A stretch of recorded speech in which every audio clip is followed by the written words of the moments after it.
नाज़रीन, तारीख के सफ़ों में कुछ नाम ऐसे भी हैं जो सिर्फ कहानियां नहीं बनते बल्कि अफसाने बन जाते हैं। आज हम दो ऐसी ख़वातीन की दास्तान सुनेंगे जो बज़ाहिर आम औरतें थीं लेकिन जंग के हंगामों में खामोश हीरोइनों की तरह उभरीं। एक तरफ नूर अन्निसा इनायत खान नरमी, शराफत और कुर्बानी की अलामत, और दूसरी तरफ माता हरी खूबसूरती, पुरस्कारियत और इल्ज़ामों से भरी एक लेजेंड। ये दोनों अपने अपने अंदाज में दुनिया की सबसे मशहूर जासूसाई बन गईं। आइए सबसे पहले बात करते हैं नूरनिसा की कहानी से।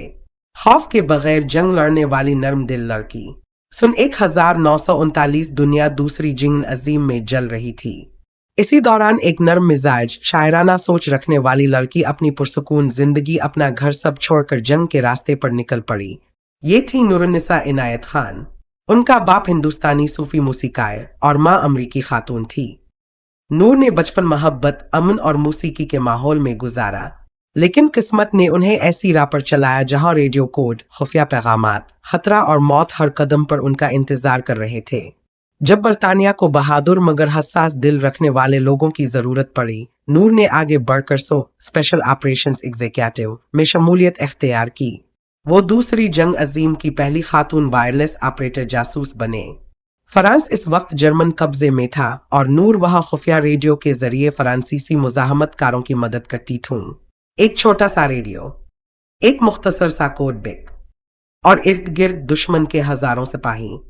लेकिन नूर के कदम कभी ना डगमगाए। जंग में दुश्मन हमेशा सामने नहीं होता। बाज औकात दुश्मन वो होता है जो दोस्त बनकर साथ खड़ा हो। नूर का राज भी एक डबल एजेंट की मुखबरी से फाश हुआ। 13 अक्टूबर 1943 जर्मन खुफिया इदारे गिस्टापो ने नूर को गिरफ्तार कर लिया। 2 बार वो फरार हुई, लेकिन हर बार दोबारा पकड़ ली गईं। तफ्तीशों ने उन्हें तोड़ने की बहुत कोशिश की, मगर नूर ने सिर्फ इतना कहा, मेरा नाम नूरनिसा है बस। ना किसी कोड का इंकिशाफ, ना किसी साथी का नाम। इस बहादुरी के बाद इसे 10 माह तक कुदिन तन्हाई में रखा गया। आखिरकार इसे कंसंट्रेशन कैंप मुंतकिल कर दिया गया। आखिर 13 सितंबर 1944 नूरनिसा और इसके 3 साथियों को फायरिंग स्क्वाड के सामने खड़ा कर दिया गया। नूर के आखिरी अल्फाज थे आज़ादी। इसी आज़ादी की खातिर उन्होंने अपनी जान कुर्बान की। मरने के बाद उन्हें बरतानिया के सबसे बड़े सिविल अवार्ड जॉर्ज क्रॉस से नवाजा गया। आज भी लंदन में उनका मुजस्समा उनकी खामोश बहादुरी की याद दिलाता है। नाज़रीन किराम, दूसरी जासूस खातून जिसका जिक्र भी निहायत अहम है वो है माता हरी खूबसूरती, जिसे तारीख ने जासूस कहा, मगर शायद वो सिर्फ हालात की कैदी थी। 20वीं सदी की शुरुआत। पेरिस की एक स्टेज रोशन है। रक्स, सुआर और रोशनियों में एक औरत चमक रही है। वो थी माता हरी। असल नाम मार्गरेट ज़ील। जब इसने डांस की दुनिया में कदम रखा तो अपना नाम बदलकर माता हरी रख लिया, जिसका मतलब था सूरज की आंख। जल्द ही वो यूरोप के फौजी अफसरों, सिफारतकारों और अमीरों में बेहद मकबूल हो गई। इसकी खूबसूरती और पुरस्कारियत ने इसे खुद एक लेजेंड बना दिया।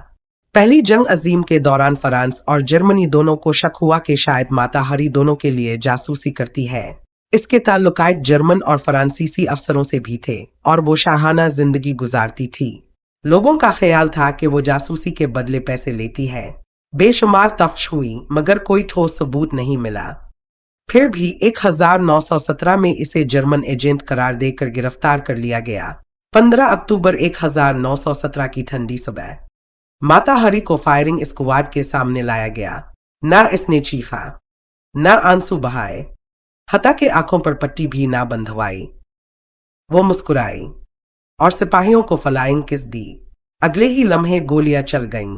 इसकी मौत के बाद इसकी जिंदगी और भी पुरस्कार होती चली गई। बाद में जर्मन हुकूमत ने कहा वो हमारी जासूस ही नहीं थी। तो क्या माता हरी वाकई जासूस थी? बस हालात ने इसे कुर्बानी का बकरा बना दिया। तारीख आज तक खामोश है। नाज़रीन किराम, 2 औरतें, 2 कहानियां, मगर अंजाम एक ही, कुर्बानी। माता हरी, जिसे तारीख ने दगाबाज कहा, लेकिन शायद वो सिर्फ हालात का शिकार थी। नूर अन्निसा, जिसने एक लफ्ज तक ना बताया लेकिन आज़ादी की जंग में अपना सब कुछ दे दिया। ये दोनों हमें याद दिलाती हैं कि जंगें सिर्फ मैदान जंग में नहीं लड़ी जाती।